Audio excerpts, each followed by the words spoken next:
הפרשה של היום נמצאת בספר ויקרא, פרקים 16, 17 ו-18. So today's teaching is a portion is Acharei Mot. It's in Leviticus 16, 17, and 18. It's 3 chapters long.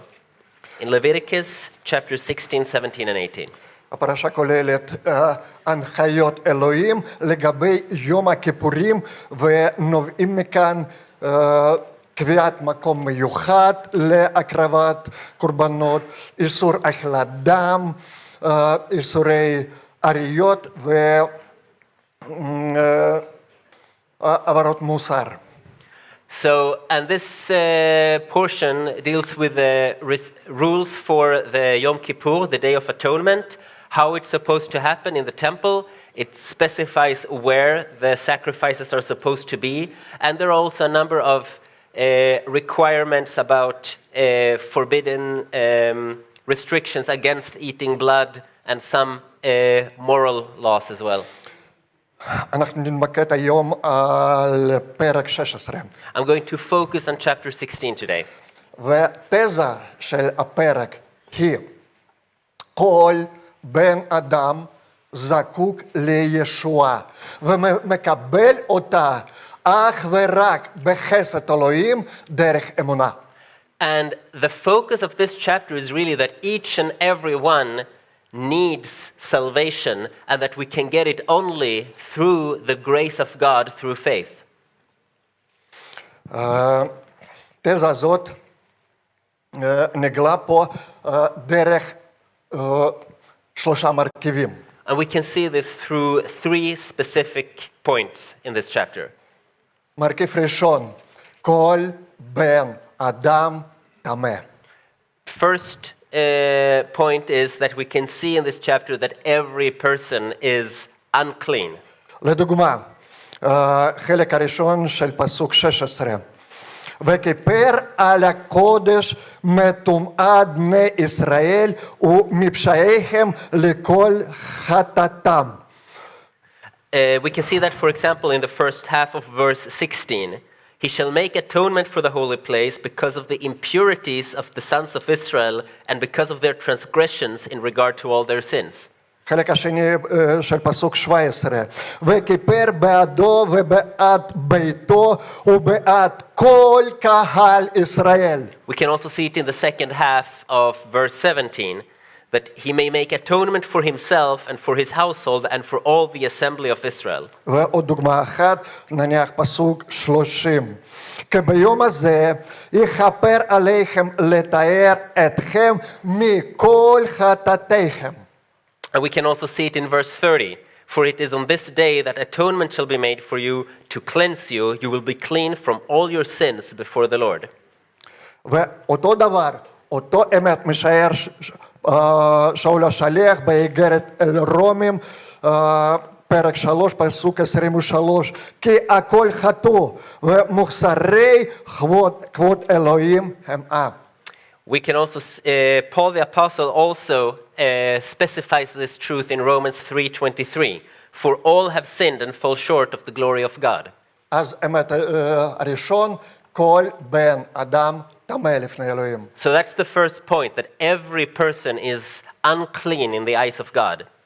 איך בן אדם רגיל מחלק בני אדם? אני טוב, ומי עוד טובים? אלה שאני אוהב אותם. How does a regular people divide other people? He says, I am good, and people that I like are also good. That's it. מי בני אדם לא טובים? Who are the bad people? אויבי שלי, ואלה שאני לא אוהב אותם. My enemies and the people that I don't like. איך אלוהים מחלק בני אדם? But how does God divide people? כולם לא טובים, כולם טמאים. Everyone are unclean. מרכיב השני נובע מזה. The second point comes from this. בגלל טומאה מלאה, אף אחד לא יכול להגיע לאלוהים בכוחו. Because of this uncleanliness, no person can reach God in his own strength. בגלל זה בפסוקים מ-3 עד 15 אנחנו קוראים על הקורבנות. על הקורבנות. כי דרך יחיד, כיצד בן אדם יכול להגיע לאלוהים? דרך הקורבן התחליף. Because of that, from verse 3 until 15, we are reading this long list of, we're reading about all these sacrifices, which, because there's no other way to get to God. וכל הקורבנות האלה מצביעות למי? לקורבן המושלם ונצחי שהופיע בישוע המשיח. But all these sacrifices, they all only point to what? To the one and only ultimate sacrifice, Jesus Christ, who died for our sins. באיגרת לעברים כתוב בפסוק 12 שאינו שייך עליו, שאינו שייך לבריאה הזאת, ובדמו הוא ולא ובדם שעירים ועגלים נכנס אחת לתמיד אל הקודש והשיג בדות עולמים. אמן. איזה פרק? פרק 9 אם אני לא טועה. פסוק 12. פרק 9, פסוק 12. So, and Paul, and we also see this in the letter to the Hebrews, chapter 9, verse 12. Not through the blood of goats and calves, but through his own blood he entered the holy place once for all, having obtained eternal redemption. ופרשת השבוע מלמדת אותנו מרכיב השלישי. אחרי בדות, אחרי גאולה, אלוהים מצפה מאנשים נושעים חיים ללא חטא. And the third point that we see here is that after the redemption, after salvation, God expects his saved people to live without sin.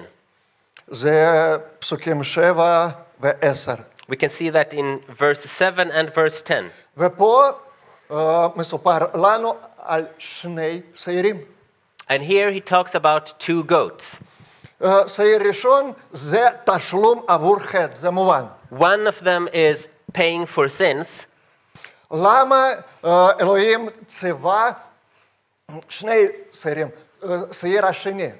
Why did God command two goats? What happened to the second one?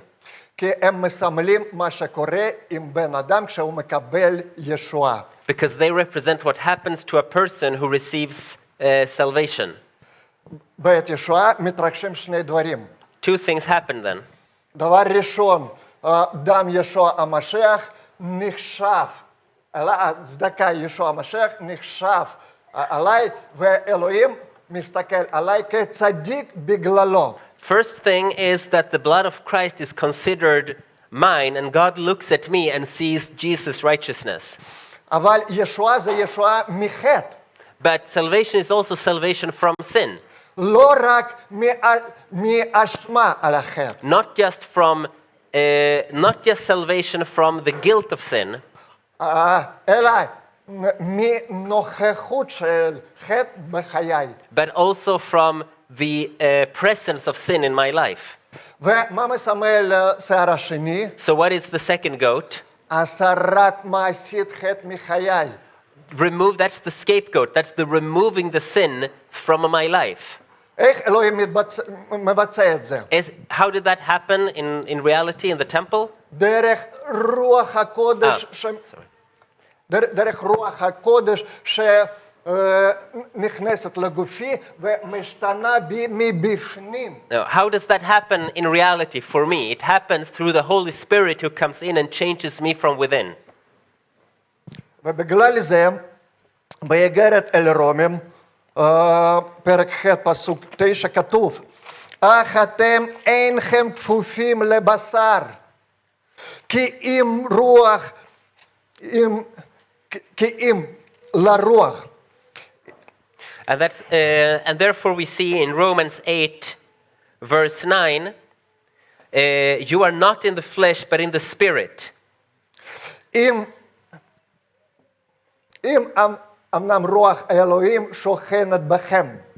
If indeed the Spirit of God dwells in you. ומי שאין לו רוח המשיח, אינו שייך למשיח. But if anyone does not have the Spirit of Christ, he does not belong to him.